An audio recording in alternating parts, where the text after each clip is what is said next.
On our trip, she said, I found someone who makes me feel alive. We're done, so I booked the first flight home and changed the locks. She came back a week later to an empty apartment and a letter from a lawyer. I never imagined a dream vacation could turn into a nightmare, or that 2 short sentences could shatter my entire future. But there I was, on the most beautiful cliffside in Italy, listening to my girlfriend tell me it was all over, just moments before I planned to propose. The Mediterranean breeze, usually so soothing, now felt like a cold whisper, and the vibrant sunset seemed to mock the sudden darkness closing in around me. I'm 32, a software engineer, and just 6 months ago, I was so sure I had life all figured out. Her name was Olivia, 30, working in marketing. We'd spent 6 years together. 6 years of shared laughter, quiet Sunday mornings, knowing exactly what the other was thinking. 6 years building what I believed was an unshakable foundation. We had our routines, our dreams, even arguments over who finished the last yogurt. We weren't some perfect movie couple, but we were solid. At least, that's what I told myself, deep down to my core. I'd spent 8 painstaking months planning this Italian trip. Every hotel, every tiny restaurant, every hidden corner of Positano was meticulously researched. I even found the perfect spot, perched high above the sea, where I'd finally drop to one knee and ask her to be my wife. The ring was custom-made, a sapphire framed by tiny diamonds. She'd always hated predictable solitaires, saying she wanted a ring with a story. I had the whole proposal rehearsed in my mind, every word, every gesture. I even had a backup plan in case my emotions got the better of me and I forgot my lines. The first 2 days in Italy felt like a postcard come to life, the kind of moments you scroll past on Instagram with a pang of jealousy. We ate breakfast on our balcony, staring out at the Mediterranean. The water was so impossibly blue, it felt photoshopped, almost painful to behold. We wandered through ancient, whitewashed villages, bougainvilleas spilling over every wall. We held hands on black sand beaches that actually burned our feet, and we laughed ourselves sore over cheap Italian wine that tasted exactly like €3. She was happy, genuinely radiant, a happiness that just pulsed from her. I took a picture of her that evening, framed by the sunset, and knew this was it. This was the woman I was meant to grow old with. This was the moment our whole lives would shift. Then, on day 3, something changed. It started subtly, a faint shift, but once I saw it, I couldn't unsee it. She mentioned wanting to try a morning yoga class at the resort. Fine by me, I'm not exactly a yoga person. So, I went for a run along the coast, breathing in the salty air, feeling utterly grateful for my life. But when Olivia returned 2 hours later, she was different. She glowed, yes, but it wasn't the peaceful, post-yoga glow. It was something else. My gut tightened, though I couldn't say why. She was glued to her phone, smiling at the screen with an intimacy that felt deeply private, like I was trespassing just by being there. I casually asked who she was texting. "Oh, just Chloe from work," she said. "She's having boyfriend drama again." But Chloe's name wasn't on the screen. And when she caught me glancing over, she quickly angled her phone away. I tried to tell myself I was just being paranoid, that the pressure of the impending proposal was making me imagine things. Day 4 was worse. Much worse. She went to yoga again, stayed even longer this time, returning smelling of incense and something else I couldn't quite place. That evening, I suggested a fantastic seafood restaurant I'd found, the one with hand-painted tiles and an owner who supposedly sang to guests. Olivia barely touched her grilled octopus, just pushed it around her plate, staring blankly out at the water. I reached for her hand across the table, and she pulled away. Not aggressively, but deliberately. "I'm just so tired," she murmured. "The sun's really draining me, you know how I get." Back in the room, I tried to initiate intimacy, hoping some physical closeness could bridge the chasm opening between us. She turned away, muttering about a headache, needing to hydrate. I lay there in the dark, listening to her quiet breathing, her phone buzzing softly on the nightstand, feeling something cold and heavy settle in my chest, like a stone. Day 5. That's when everything exploded, when my carefully built future shattered like a sandcastle hit by the tide. I'd booked weeks ago, the finest restaurant on the island, perched dramatically on the cliff's edge, overlooking the caldera, perfect for the sunset.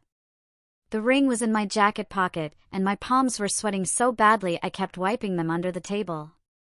We sat down, ordered wine that cost more than my first car payment. I was waiting for that precise moment, when the sky would bleed into that specific shade of orange photographer's chase for hours. But before I could even start my rehearsed speech, she set her wine glass down with a sharp clink and looked at me. Her eyes were alien, unfamiliar. "We need to talk," she said. Those 4 words made the ring in my pocket feel like 1,000 pounds, dragging me through my chair, deep into the earth. I just nodded, unable to speak, my mouth suddenly desert dry despite the wine. She continued, without a single hesitation. "I met someone. The yoga instructor. His name is Leo, and I can't explain it, but he makes me feel alive in a way I haven't felt in years." She said it like it was some profound revelation, like she'd just discovered fire, or unlocked the meaning of life itself. "With you, I just exist. I go through the motions. I'm comfortable. Safe. Content. But with him, with Leo, I actually feel like I'm living. Like every single nerve in my body is finally awake." I sat there, utterly frozen, while tourists at nearby tables laughed, clinked glasses, took selfies. The sun dipped behind her head like a cruel cosmic joke, the universe mocking my agony with pure beauty. I wanted to scream 1,000 questions, to flip the table, but only one came out, barely a whisper. "What are you saying, Olivia?" She looked at me, an expression I couldn't decipher, pity, maybe, or relief. "I'm saying this is over. I'm sorry. I really am. I didn't plan any of this, but I can't ignore how I feel. You should stay, though. Enjoy the rest of the vacation. The hotel's already paid for." Then she added, "I already talked to Leo. I'm going to stay at his villa for the rest of the week." The ring, forgotten moments ago, now burned a hole in my pocket. 6 years, reduced to ashes in a sunset restaurant, as a waiter hovered, offering dessert menus. She reached for my hand, probably more for her comfort than mine, and I flinched away like she'd burned me. "I hope you can understand someday," she said, standing up, smoothing her dress. "I really do care about you. I hope you know that." And then she walked away, her sandals clicking on the stone floor, leaving me alone with 2 untouched glasses of wine, a basket of bread, and a $3,000 engagement ring that suddenly meant absolutely nothing. I have no memory of paying the bill, or how much I tipped, or even the walk back to that hotel room, which still faintly smelled of her perfume. All I remember is sitting on our balcony until 3 in the morning, staring out at the dark sea, clutching that little velvet box. Something inside me solidified, turned to ice. Cold. Hard. Unbreakable. I stayed there until the sun began to paint the Mediterranean sky in insultingly beautiful shades of pink and gold. My phone read 5:47 a.m. I hadn't slept a wink. The engagement ring sat on the small table, beside an empty whiskey bottle I'd ordered from room service at some point, though I honestly couldn't remember when. My hands were trembling, partly from the alcohol, partly from the simmering rage now replacing the initial shock. Olivia's suitcase was gone. She must have slipped back in while I was still out there in the dark, packing her things, too cowardly to face me. Good. I didn't want to see her face. But as I watched the island slowly awaken, boats leaving the harbor, joggers on the beach below, something vital clicked into place. I wasn't going to be the broken guy who stayed in Italy alone, wandering the romantic spots we'd planned to visit, crying into overpriced cocktails. I wouldn't give her that story, that ammunition to tell Leo about how utterly destroyed I was. No. I was going to do something completely unexpected, something that would flip the entire power dynamic. I pulled up my phone, searching for flights. There was one leaving Rome in 6 hours. I could make it if I left right away. I booked it without a second thought. Business class, because economy was full, and honestly, I suddenly didn't give a damn about money. Then I opened my laptop. I started a list. A very specific, very methodical list of everything I needed to do. First, change the locks on our apartment. The apartment that was in my name, the one I'd put 80% of the down payment on while Olivia was still paying off student loans. Second, contact a lawyer. Third, pack her things. Fourth, remove her from everything, bank accounts, utilities, streaming services. All of it. I felt eerily calm as I typed, like I was tackling a complex project at work, breaking it down into manageable tasks. By 6:30 a.m., I was checked out, mumbled something about a family emergency to the front desk, and was in a taxi to the airport. The driver tried to make small talk about Positano's beauty. I just stared out the window, running through my mental checklist. I landed in Boston at 2 a.m. local time, utterly exhausted, but buzzing on adrenaline and airport coffee. My first move, a 24-hour locksmith service, the kind that charges triple for emergency calls. I need my locks changed right now. Tonight. I'll pay whatever you want. The guy on the phone must have heard something in my voice because he didn't ask questions. He arrived at 3 a.m., a middle-aged man with tired eyes, who'd probably seen every kind of domestic drama. Bad breakup? He asked, drilling out the old lock. Something like that, I replied, watching him work with a satisfaction that was almost physical. By 4 a.m., I had new keys. The old ones were in the trash. Olivia's keys, the ones she carried for 4 years, were now just useless metal. The lawyer could wait until business hours. I tried to sleep but couldn't. So, instead, I grabbed garbage bags and boxes, and methodically went through the apartment. Every single item that belonged to her, clothes, books, makeup, went into boxes. I labeled each one with a black marker in neat block letters, Olivia's belongings. Box 1 of 15.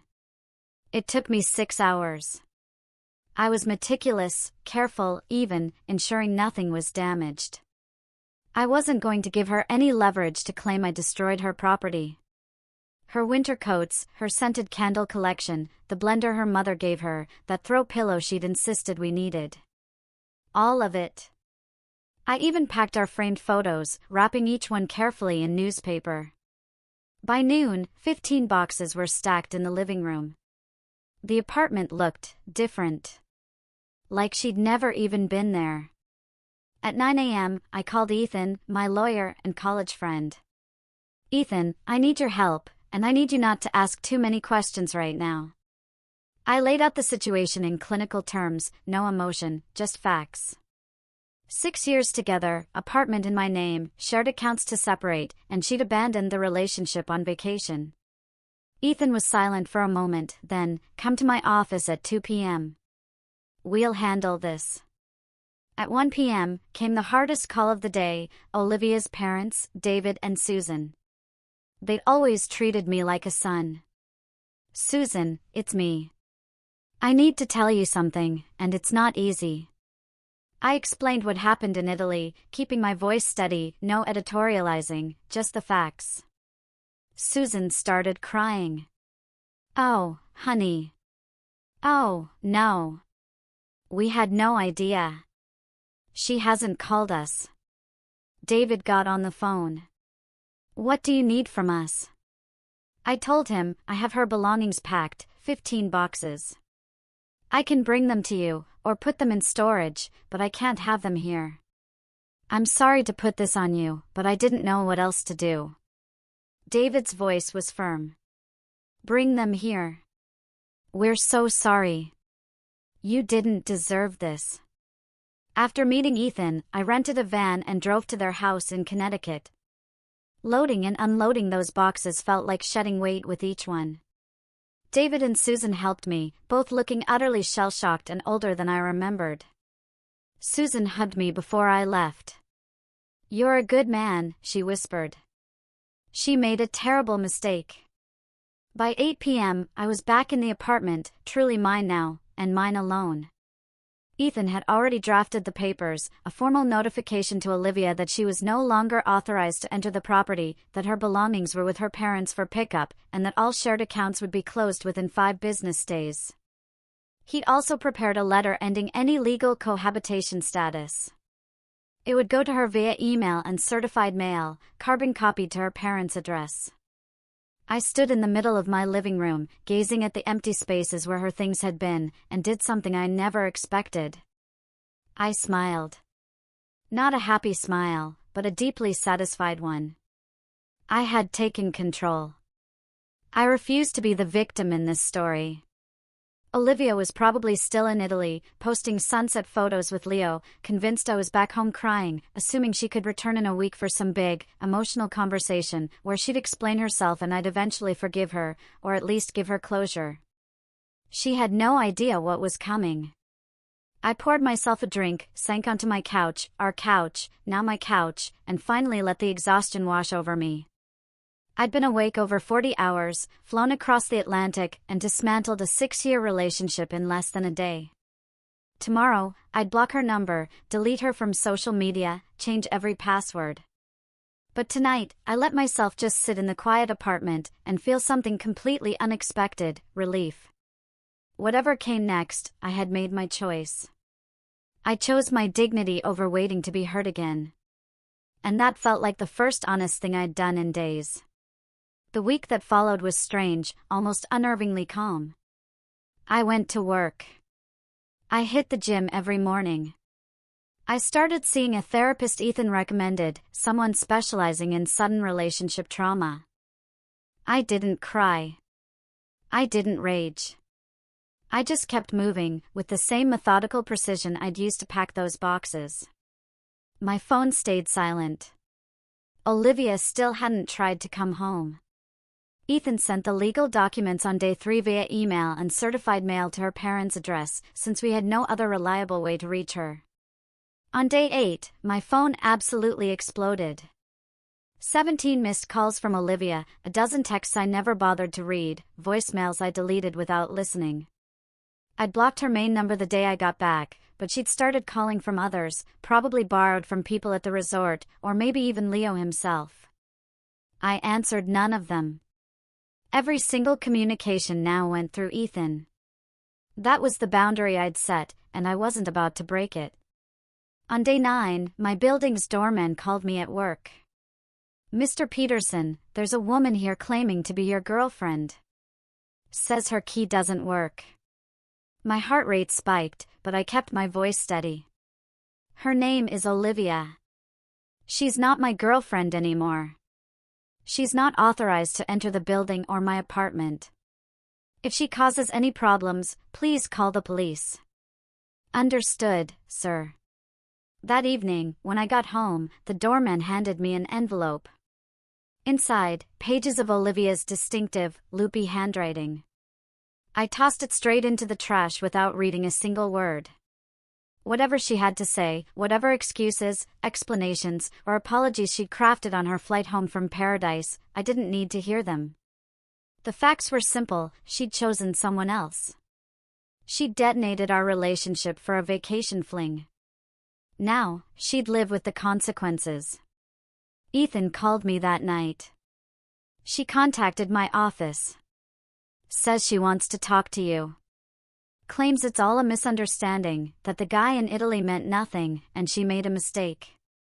"What did you tell her?" I asked. "I told her all communication goes through me. That her belongings are with her parents, and you're not interested in further contact." She got upset, started crying, said she just wants 5 minutes to explain. I closed my eyes, picturing her in Ethan's office. Probably wearing that dress I loved, using that manipulative tone she reserved for when she wanted something. Tell her no. Tell her there's nothing to explain. She explained everything perfectly in that restaurant in Italy. 3 weeks crawled by. The certified mail came back, signed by Olivia's mother. The legal documents were official. I finally changed my phone number, something I'd put off because it felt so final. But final was precisely what I needed. I started going out with friends again. Accepted a dinner invitation from Chloe, a woman from my company's marketing department I'd always enjoyed. She was funny, warm, asked insightful questions about my work without prying into my personal life. It wasn't romantic, not yet, but it was a crucial reminder there was life after betrayal. 1 month after Italy, I was at my favorite cafe near the apartment when I saw her. Olivia. Walking down the sidewalk with her mother, both laden with shopping bags.